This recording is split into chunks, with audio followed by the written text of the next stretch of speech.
बिस्मिल्लाहिर्रहमानिर्रहीम अस्सलाम वालेकुम दोस्तों, उम्मीद करता हूं कि आप सब लोग खैर वाफियत से होंगे। वीज़ा चैनल के प्लेटफार्म से मैं हूं वसीम वसी। दोस्तों, आज का हमारा टॉपिक होगा कनाडा का स्टूडेंट वीज़ा, स्टडी वीज़ा। तो पूरी दुनिया से लोग चाहते हैं कि वो कनाडा में जाएं। कनाडा में अच्छी यूनिवर्सिटी हैं, अच्छे इंस्टीट्यूशन हैं और कनाडा में हर साल हज़ारों नहीं बल्कि लाखों लोग स्टूडेंट्स जो हैं वो कनाडा में स्टडी के लिए जाते हैं और उनमें से बहुत से वहीं पर सेटल हो जाते हैं, कुछ वापस अपने कंट्रीज़ को चले जाते हैं। तो ये स्टूडेंट वीज़ा लगवाने का तरीका क्या है, इसका प्रोसेस क्या है, इसके लिए कौन कौन से डॉक्यूमेंट्स आपको चाहिए और इसकी फ़ीस कितनी है, तो ये सारी की सारी बातें आज की इस वीडियो में मैं आप लोगों के साथ डिटेल के साथ शेयर करूँगा और इसके डॉक्यूमेंट्स को आपने कैसे कंप्लीट करना है। तो दोस्तों, वीडियो को प्रॉपर्ली स्टार्ट करेंगे, लेकिन इससे पहले अगर आप लोगों ने अभी तक मेरे चैनल को सब्सक्राइब नहीं किया तो फर्स्ट ऑफ़ ऑल आप लोग मेरे चैनल को सब्सक्राइब कर लें एंड बेल आइकन के बटन को भी प्रेस कर लें ताकि हमारा ये इन्फॉर्मेशन का सफ़र यूँ ही चलता रहे। सो दोस्तों, कनाडा एक वर्ल्ड वाइड कंट्री है और कनाडा में पूरी दुनिया से लोग स्टूडेंट्स वहाँ पर जाते हैं, अप्लाई भी करते हैं। हर साल हज़ारों नहीं बल्कि लाखों स्टूडेंट्स कनाडा में स्टडी के हवाले से जाते हैं। Canada different programs inter BSc and master and PhD level पर डिफरेंट प्रोग्राम जो है वो कनाडा करवाता है और हर साल कनाडा की यूनिवर्सिटी से लाखों स्टूडेंट्स कामयाब होकर निकलते हैं। कुछ स्टूडेंट्स वहीं पर रह जाते हैं, कुछ स्टूडेंट्स वापस अपने कंट्रीज़ में चले जाते हैं। तो ये सिलसिला यूँ ही चलता रहेगा। अब मैं आप लोगों को बताता हूँ कि अगर आप लोग कनाडा में स्टडी करने के हवाले से जाना चाहते हैं तो उसके लिए आपको क्या करना है। बेसिकली कनाडा के दो प्रोग्राम हैं, दो तरह के प्रोग्राम्स स्टूडेंट्स के लिए ऑफ़र किए जाते हैं। एक एसटीएस प्रोग्राम है और एक नॉन एसटीएस प्रोग्राम है। तो बेसिकली जो एसटीएस प्रोग्राम है पहले मैं उसको डिस्कस करूँगा। ये समझ लें कि ये कनाडा का एक क्रीम प्रोग्राम है जिसमें वो लोग जो फाइनेंशियली स्ट्रांग हैं, वो स्टूडेंट्स जो बहुत लायक हैं और बहुत इंटेलिजेंट हैं, जिनके मार्क्स बहुत अच्छे हैं, ग्रेड बहुत अच्छे हैं, तो इस प्रोग्राम में वो स्टूडेंट्स अप्लाई करें जिनका एलर्ट्स में ओवरऑल 6.5 बैंड है एंड एलर्ट्स में 6 बैंड है और जिनके स्टडी कैरियर में भी अपने जो डॉक्यूमेंट्स हैं, जो उनके नंबर्स हैं वो 65 प्लस हैं, 70 प्लस हैं, तो वो स्टूडेंट्स एसटीएस प्रोग्राम के लिए अप्लाई कर सकते हैं।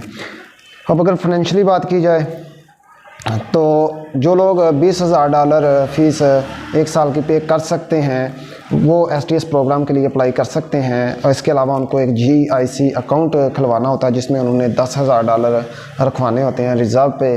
और इन लोगों को जो है वो एलर्ट्स में जैसे कि मैंने बता दिया कि 6 प्लस बैंड चाहिए और अगर ओवरऑल देखा जाए तो इनके 6.5 या 7 बैंड्स होने चाहिए।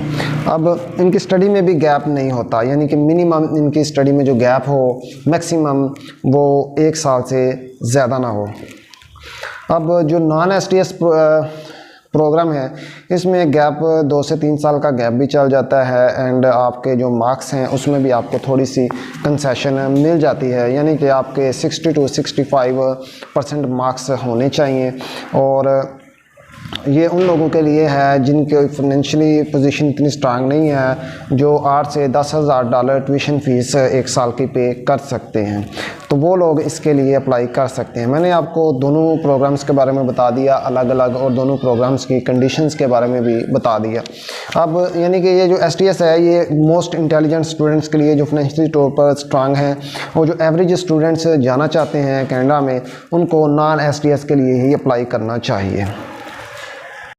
अब बात करूंगा डॉक्यूमेंट्स में, तो डॉक्यूमेंट्स में आप लोगों को 2 रेफरेंस लेटर चाहिए, एक आईडी कार्ड चाहिए, एक आपको अपना पासपोर्ट चाहिए और एक आपको एसओपीज़ बना के देने हैं, यानी कि आपको स्टेटमेंट ऑफ पर्पज़ देने हैं कि आप किस नीयत से कनाडा जाना चाहते हैं, पढ़ाई की नीयत से जाना चाहते हैं तो वो या किसी और पर्पज़ के लिए जाना चाहते हैं, तो ये सारी चीज़ें आपको उनको देनी पड़ेंगी। इसके बाद आपकी जो डिग्रीज़ हैं, ये एक चीज़ मैं कंफर्म कर दूं कि कनाडा में जो स्टूडेंट्स के लिए मिनिमम लेवल है वहाँ पर जाकर जो स्टडी करना चाहते हैं वो इंटर है।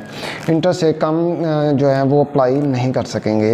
इंटर के लिए आप अप्लाई कर सकते हैं, बीएस के प्रोग्राम्स के लिए अप्लाई कर सकते हैं, मास्टर्स के लिए, पीएचडी के लिए आप लोग अप्लाई कर सकते हैं। तो जो आपकी डिग्रीज़ होंगी उनकी आपने वेरिफिकेशन करवानी है IBCC से एंड HECC से। जो इंटर की डिग्रीज़ हैं उनकी तो उनके बोर्ड से वेरिफिकेशन हो जाएंगी और जो बीएस या मास्टर की डिग्री हैं इनकी HEC से ही वेरिफिकेशंस होंगी।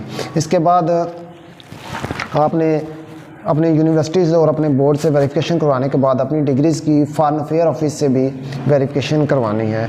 और साथ आप लोगों को 50 लाख की बैंक स्टेटमेंट चाहिए। ये आपकी अपनी भी हो सकती है या फिर आपके ब्लड रिलेशन की भी लग सकती है साथ। लेकिन अगर आपके ब्लड रिलेशन की होगी जो आपको स्पॉन्सर कर रहा होगा तो फिर आपको अपनी FRC के थ्रू उसका रिलेशन शो करना पड़ेगा। तो दोस्तों FRC आप लोगों को बेसिकली नादरा इशू करता है। ये एक ही दिन में बन जाता है। इसकी पाकिस्तानी रुपए में अगर बात करें तो 1000 रुपये फ़ीस है। आप नादरा के ऑफिस में जाकर एक ही दिन में बनवा सकते हैं। तो जिसकी भी आप बैंक स्टेटमेंट लगाएंगे उसके साथ आपका जो रिलेशन है वो FRC में शो होना चाहिए। वो आपका कोई ब्लड रिलेशन, आपका ताया, चचा, मामू, दादा, नाना, इनमें से कोई भी हो सकता है। आपकी फैमिली में से आपका भाई, आपका बाप, इनमें से ये कोई भी पर्सन हो सकता है। तो जिसकी आप बैंक स्टेटमेंट लगाएंगे फिर आपको एक स्टाम्प पेपर भी लेना पड़ेगा, जिस पर आप लोग स्टाम्प पेपर भी साथ 100 का स्टाम्प पेपर लेंगे, वो साथ लगाएंगे, जिसमें इस बात की तस्दीक की जाएगी कि आप जब यूनिवर्सिटी में एडमिशन लेंगे तो ये बंदा आपकी फ़ीसेस पे करने का रिस्पॉन्सिबल होगा। अगर आपके ये सारे डॉक्यूमेंट्स तैयार हैं तो इसके बाद आप कनाडा के वीज़े के लिए ऑनलाइन कनाडा इमिग्रेशन वेबसाइट पर जाकर किसी भी प्रोग्राम में STS और नॉन STS में अप्लाई कर सकते हैं। जैसे ही आप लोग अप्लाई करेंगे इनिशियली आपको एक ऑफ़र लेटर आएगा।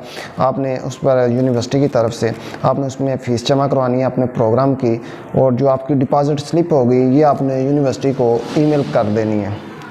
तो नॉर्मली जो STS प्रोग्राम है इसको 2 से 3 वीक्स लग जाते हैं रिस्पांस आने में, और जो नॉन STS प्रोग्राम में अप्लाई करेंगे तो उसमें 2 से 3 माह का टाइम लग जाएगा। तो 2 से 3 माह के अंदर अंदर आपको एडमिशन लेटर आ जाएगा। इस पर आपने फिर अपना वीज़ा अप्लाई करना है और नेक्स्ट आपका प्रोसेस शुरू हो जाएगा। तो दोस्तों उम्मीद है कि आपको वीडियो की ठीक से समझ आ गई होगी।